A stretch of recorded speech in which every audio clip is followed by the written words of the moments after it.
시험을 바꾸는 시간 시바시 국어의 이현호 선생님입니다. 여러분 반갑습니다. 오늘은 새롭게 달라진 학생부 종합전형 평가 요소 중에 두 번째 평가 요소인 진로 역량에 대해서 한번 알아보도록 하겠습니다. 제가 저번 영상에서는 학업 역량에 대해서 자세히 알아보았죠.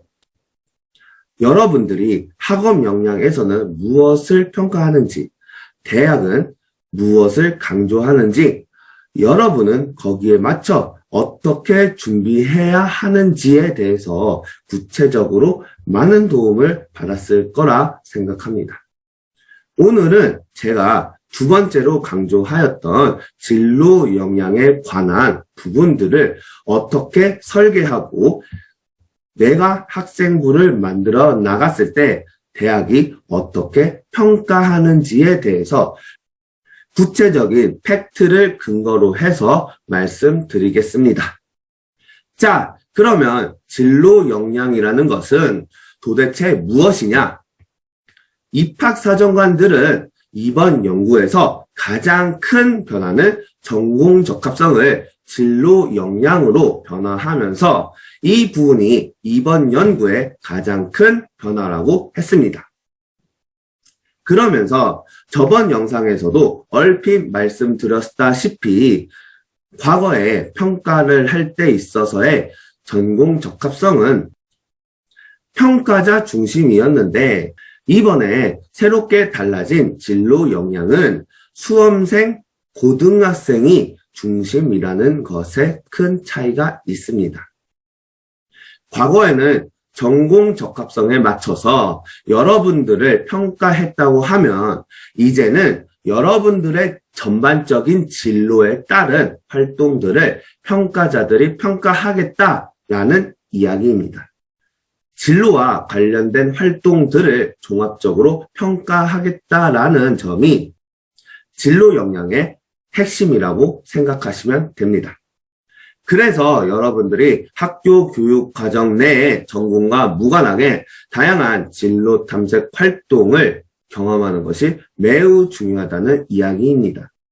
그러니까 여러분들이 진로와 관련된 모든 활동들을 진로 역량에서 평가한다는 것이죠. 그래서 학업 역량과 조금 비교해 보면 학업 역량은 고등학교의 현재 학업 수준과 능력을 본다라고 한다면 진로 역량은 여러분들이 대학을 입학했을 때 그 전공에 입학해서 교수님들의 수업을 들었을 때 여러분들의 미래의 성장 잠재력을 평가한다는 겁니다. 지금까지 이야기만 놓고 본다면 여러분들이 이 진로 역량에 대해서 아직 감이 안 오실 수가 있어요. 그래서 제가 조금 더 구체적으로 세부 영역들을 말씀드리겠습니다. 첫 번째로 살펴볼 평가 기준은 전공, 계열, 관련, 교과, 이수, 노력입니다. 대학은 여러분들이 가고자 하는 그 전공과 방향성에 맞춰서 여러분들이 그 계열과 관련된 과목 선택을 적절하게 했는지를 평가한다는 겁니다. 그래서 내가 고등학교 1학년에서 2학년으로 넘어갈 때, 2학년에서 3학년으로 넘어갈 때 내가 학생부 종합 전형을 준비한다고 하면 여러분들이 본인의 진로 방향성에 맞춰서 과목 선택을 잘 해야 한다는 것이죠. 그래서 요즘은 대학들이 입학처를 들어가게 되면 입학처 사이트에 이것을 공개해 놓습니다. 그래서 여러분들이 우리 전공에 온다라고 하면 어떤 과목을 고등학교 때 배우면 좋은지에 대해서 대학들이 다 이미 공개해 놓았어요. 그래서 여러분들이 조금만 노력을 한다면 그런 부분들을 다 확인해서 우리 고등학교에 어떤 과목이 열려 있는지 선택하면 좋을지에 대해서 미리미리 확인해 주셔야 한다는 겁니다.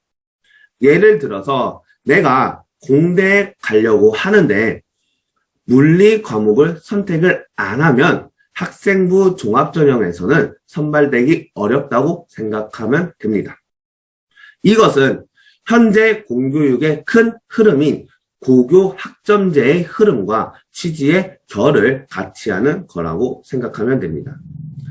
내신을 잘 따는데 유리한 교과목을 선택하는 것보다는 그 과목이 어렵긴 하지만 대학 전공 수업을 듣는데 필요하고 학생의 진로에 필요한 과목을 선택해서 수강하는 것이 학생부 종합전형 선발에서 유리하다는 겁니다.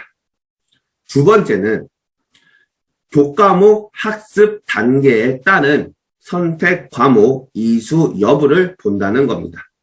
이게 무슨 말이냐면 여러분들이 교과목을 선택하는 데 있어서는 이전에 미리 배워 놓아야 하는 과목들이 있습니다. 그러한 과목들을 건너뛰고 심화 과목을 선택한다든지 아니면 진로 선택 과목을 선택하게 되면 여러분들은 평가에서 부정적으로 볼 수밖에 없다는 겁니다. 예를 들어서 물리2라는 과목은 물리1이라는 과목을 배워야지 우리가 조금 더 수월하게 배울 수 있습니다. 근데 내가 물리2 과목이 필요하다고 해서 물리1 과목을 배우지도 않고 물리2를 선택했다고 한다면 평가자들은 그것을 부정적으로 볼 수밖에 없다는 것이죠. 세 번째는 전공 적합성 이수를 위한 노력을 했는지까지 본다는 겁니다. 그래서 학교에서 보통 열리는 공동교육과정, 온라인 수업, 사람들이 조금 적게 듣는 과목들을 우리 아이가 도전적으로 이수하려고 노력했는지를 보겠다라는 겁니다. 그런데 만약에 우리 학교가 필요한 과목이 개설되지 않았다면 이 부분은 대학이 평가할 때 충분히 감안해서 평가한다고 합니다.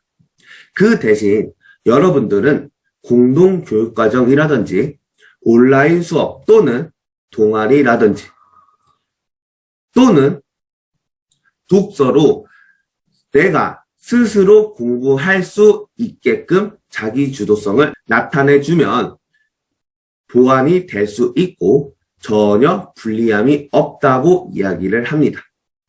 그리고 이러한 부분들을 높이 평가한다고 합니다. 지금까지 교육 정책의 트렌드는 자기 주도성입니다. 그래서 여러분들이 학생부 속에서 내가 학업적인 부분이라든지 아니면 진로 방향적인 부분이라든지 이러한 역량들을 자기 주도성을 중심으로 서술해 주거나 아무래도 좀 보여준다고 한다면 대학에서는 그 능력을 고평가하기 때문에 여러분들이 이러한 부분들을 참고하셔서 내 학생부를 설계하는데 도움을 받으시면 좋을 것 같습니다. 여러분들 혹시 이게 무엇인지 아시나요? 이것은 학교의 교육과정 편제표입니다. 내가 학생부 종합전형을 준비하는데 아직도 본인 학교의 교육과정 편제표를 보지 못했다고 한다면 선택 과목을 잘 형성하지 못했다고 볼 수도 있겠죠. 이 표는 사실 고등학교를 입학할 때 고등학교 안내 책자에 나와 있는 표이고요. 학교 홈페이지에 접속하면 누구나 무료로 다 볼 수 있는 표입니다. 이 영상을 보고 있는 학생들 중에 아직도 이 표를 보지 못했다고 한다면 지금 당장 학교 홈페이지에 들어가서 보시고 여러분들이 교과목을 올바르게 선택하는 데 있어서 반드시 적극적으로 참고하라는 말씀을 드리고 싶습니다. 두 번째 평가 요소는 전공 계열과 관련된 교과목 성취도를 보겠다라는 겁니다. 그러니까 여러분들의 전공 과목의 학업 성적을 보겠다라는 겁니다. 여기서 학생들이 이런 질문을 많이 하실 수가 있습니다. 학업 성적은 이미 학업 역량에서 평가하지 않았나요? 네, 평가했습니다. 근데 대학들은 뭐라고 이야기하냐면 학업 역량의 학업 성취도와 진로 역량에서의 학업 성취도를 이중으로 평가하겠다고 이야기를 합니다. 예를 들어서 내가 심리학과를 선택했다고 한다면 전공과 관련된 사회문화, 생물, 그리고 확률과 통계 과목을 필수적으로 평가를 하겠다는 겁니다. 이러한 부분들이 전체적인 성적 기준에서 학업 역량 측면에서도 수학과 과학이 평가가 되지만 전공 과목으로서의 수학과 과학까지도 이중으로 평가가 된다는 것이죠. 그래서 등급뿐만 아니라 다양한 영역, 원점수, 과목의 평균, 표준 편차, 수강자 수, 세트 등등을 정성평가하겠다고 이야기했습니다. 그리고 등급이 나오는 일반 선택 과목들을 기피하고 성취도만 나오는 진로 선택 과목들만 선택하는 모습들은 안 보여주시면 좋겠습니다. 왜냐하면 대학에서는 내가 등급 안 나오는 진로 선택 과목들만 선택한 행위들까지도 평가자들이 평가하기 때문에 이러한 부분들은 학생부 종합전형 평가에서 100% 부정적으로 평가를 받아서 떨어질 수가 있어요.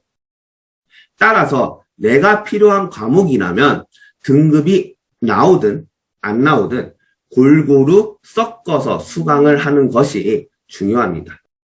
그리고 여기서 중요한 포인트를 하나 더 설명해 드리겠습니다. 동일 교과 내에 일반 선택 과목과 진로 선택 과목의 성취 수준을 연계해서 비교한다고 합니다.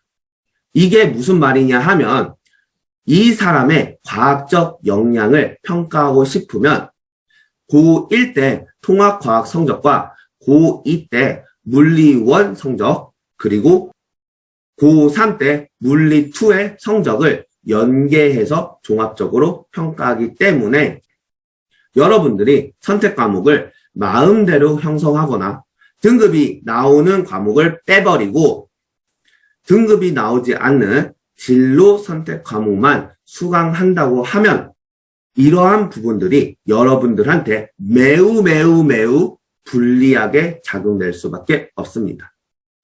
그래서 내 진로 방향성에 맞춰서 그 전공이 선택이 되었다고 하면 그 전공 선택과 관련된 교과목들은 피하지 말고 골고루 그 위계성에 맞춰서 여러분들이 점수 관리를 잘 해주셔야 합니다. 따라서 내 학생부 속에 진로 방향성이 없으면 학생부 종합전형은 사실 지원하기가 어렵고 그리고 내가 성적이 낮다라고 하면 대학에서는 당신을 선택하지 않는다라고 이렇게 정리할 수가 있겠습니다. 진로 역량의 마지막 평가 기준인 진로 탐색 활동과 경험에 대해서 말씀드리겠습니다. 학생들이 학종과 관련하여 많이 물어보는 질문 중 하나가 꿈이 달라진다면 평가에 불리한지에 대한 겁니다. 과거에 전공 적합성이 평가 기준으로 작용되었을 때는 아무래도 전공 적합 이 단어 때문에 내가 전공 방향성이 조금 달라지거나 진로가 바뀌면 불리할 것 같다는 생각을 했다라는 것이죠. 하지만 대학은 그때부터도 그렇게 불리하게 작용하지 않았다고 이야기를 했습니다. 그러면서 아예 평가 요소 명칭까지도 전공 적합성을 진로 역량으로 바꾼 이유가 이러한 오해를 하지 말라는 의미가 담겨 있는 것이기도 합니다. 그래서 여러분들이 본인의 진로 방향성에 맞춰서 학교 활동만 성실히 해준다고 하면 이러한 활동들을 다 진로 역량으로 평가하겠다는 이야기가 진로 탐색 활동과 경험입니다. 그래서 학교 교육과정 내에 활동을 근거로 해서 여러분들의 관심 분야나 흥미와 관련해서 다양한 활동을 한 것들을 우리는 고평가하겠다라는 것이고요. 그리고 그러한 활동들을 창의적 체험활동, 즉 자율활동, 동아리활동, 진로활동, 영역을 활용해서 너의 진로 탐색 활동을 좀 보여줘 라는 이야기를 하고 있습니다. 조금 더 쉽게 설명해 드리면 내가 심리학과에 지원한다고 하면 학생부에 나는 심리학과에 가고 싶어요. 나는 사람을 좋아해서 심리학에 적성이 맞아요. 나는 심리에 관심이 있어요. 그리고 넓은 의미의 상처를 받는 사람들을 치료하는 심리 상담사가 되고 싶어요. 라는 이야기보다는 여러분들이 조금 더 구체적으로 나의 진로 방향성을 나타내는 것이 중요하다라는 것입니다. 예를 들면 인공지능 연구팀 연구원이라든지 그러면 심리학을 전공해서 왜 인공지능 연구원이 되고 싶은지와 이 분야에서 무엇을 하고 싶은지 이야기를 설계할 수 있겠죠. 그리고 임상심리사, 학교심리사, UX 디자이너, 자살 예방 상담사, 기업 문화 카운슬러처럼 조금 더 나의 진로 방향성을 명확하게 구체화시켜서 관련된 주제 라인이라든지 학교 교내 활동을 해준다고 하면 진로 역량으로 굉장히 고평가 받을 수 있다는 것입니다. 그리고 학생이 방향성을 뽑을 때도 다른 학과들까지도 충분히 전공성을 넓힐 수 있다는 겁니다. 그래서 다시 한번 좀 더 정리를 하면 전공이 아니라 나의 진로 방향에 맞춰서 학교 교내 활동을 설계해서 학생부 속에 녹이면 된다고 생각해 주시면 됩니다. 이 영상을 보고 있는 여러분들이 지금까지 제가 말씀드린 이 방법대로만 학생부를 설계를 한다면 여러분들은 무조건 학생부 종합전형에서 합격을 할 수 있다는 것을 제가 강력하게 강조하면서 말씀드리겠습니다. 저는 확신합니다. 자, 오늘은 여기에서 마무리 지으려고 합니다. 이번 영상에서는 새롭게 달라진 학생부 종합전형 두 번째 평가 요소인 진로 역량에 대해서 알아보았고 다음 영상에서는 마지막 평가 요소인 공동체 역량에 대해서 구체적으로 분석해보는 시간을 가져보려고 합니다. 다음 영상도 많이 기대해 주세요. 오늘 저와 함께 새롭게 달라진 학생부 종합전형 평가 요소 진로 역량에 대해서 구체적으로 알아보았는데 많은 도움이 되셨나요? 도움이 많이 되셨으면 구독과 좋아요도 많이 눌러주세요. 구독과 좋아요는 제가 다양한 영상들을 제작하는 힘이 됩니다. 그러면 저는 다음 영상에서 조금 더 유익하고 흥미로운 영상으로 찾아뵙도록 하겠습니다. 여러분 안녕!